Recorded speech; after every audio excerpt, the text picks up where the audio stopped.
Hello children, good morning. Today I am going to take Fire and Ice, the other poem of your textbook, composed by Robert Frost. So before I go into the poem, let me tell you something in very short that this is the same poet who composed Dust of Snow, and there we have seen certain natural elements available in that poem, like we had crow and we had hemlock tree, then we had dust of snow. Likewise here, if you just try and think over the title, Fire and Ice, but they are also the source of, they are also available in nature. So one thing is for sure that the poet is vehemently concerned with the nature. So Fire and Ice, let me pick it up. Some say the world will end in fire, some say in ice. From what I have tasted of desire, I hold with those who favor fire. But if it had to perish twice, I think I know enough of hate to say that for destruction ice is also great and would suffice. So this is the poem Fire and Ice. In the first, only two stanzas are there, and the first stanza the poet is talking about fire, and in the second stanza the writer is trying to describe ice. And in both the stanzas the poet is trying to show that there are destructions with these two things, fire and ice. Both are destructive. Destructive in the sense that it is poet's opinion, and he agrees also with others, that this world has to come to an end one day. So what would be the point, what would be the element that would destroy this world? So sometimes he favors fire, that this is fire which is going to destroy this world, and sometimes he do favors, he does favor, ice. And this world will come to an end because of ice in form of water.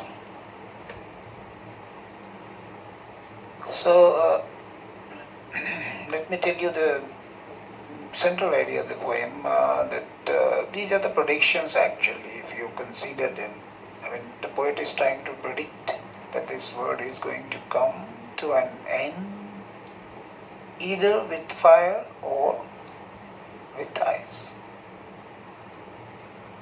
And poet also supports others and says, some say it will end in ice, some say it will end in fire.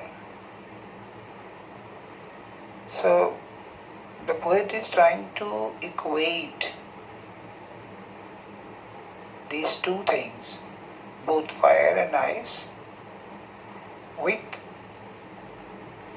desire and hatred.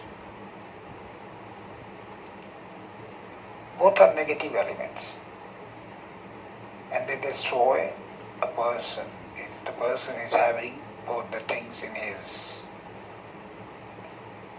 feelings or in his heart, desire and hatred, because they always grow on, they keep on growing, and they keep on going in such a rapid speed that it is for sure that the world will finish, will perish, either in fire or in ice. poet wanted to give us a message that we should stop having desire, and at the same time we should also stop hating others, because they are destructive. So the poet is also trying to focus with his predictions.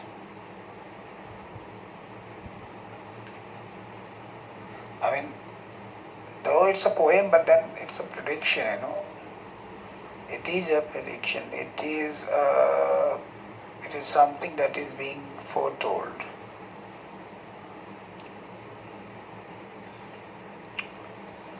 Some say the world will end in fire, some say in ice. There are two opinions.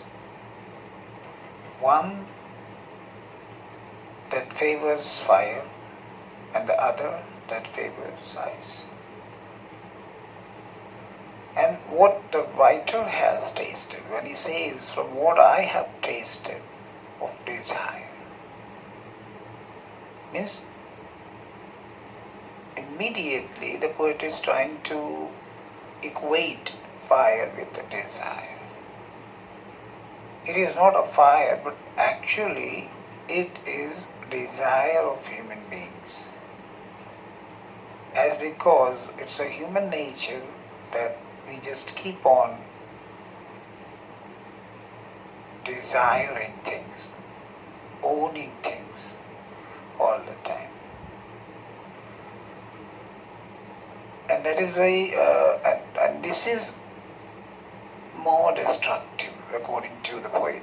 But it says, I hold with those who favor fire. Hold with means to agree with. The poet agrees, or you can say poet favors those who favor fire. I mean, the poet is of this opinion. He also agrees that this world will come to an end because of fire. This is something certain. Again, in the second stanza, what do we find? That if there is a doubt that the world will not come to an end, in the first go, that means the world has to come to an end in the second round, or say twice, then the poet has got a different opinion. The poet says, but if I had to perish twice, if it had to perish twice, I mean, if this world had to finish, if this world has to finish, to come to an end twice, I mean, in the second time, then poet says, and he believes and he thinks that, and he knows, because he has experience, that it would come, I mean, the world would come to an end in that final round because of hatred. This is also very much there in the human nature, that they just keep on hating each other. To say that for destruction eyes is also great. And that is where he says, and he equates, eyes with hatred. I mean, eyes is equal to hatred. So he says, to say that for destruction eyes is also great. That means he also makes it confirmed that if the destruction, if the perishment, if this world has to come to an end through eyes, then it is also sufficient. I mean, ice is available in this world in tremendous amount, in plenty. And it would come to an end because of ice also. So one question is there that whom does the writer, the poet favor? So that is sure that the poet favors those who favor fire. I mean, the poet is with fire. That means the poet predicts that this world will come to an end because of fire. Now after this, let us see some typical word meanings, like we have the word perish. Perish means to die, to come to an end, to finish, to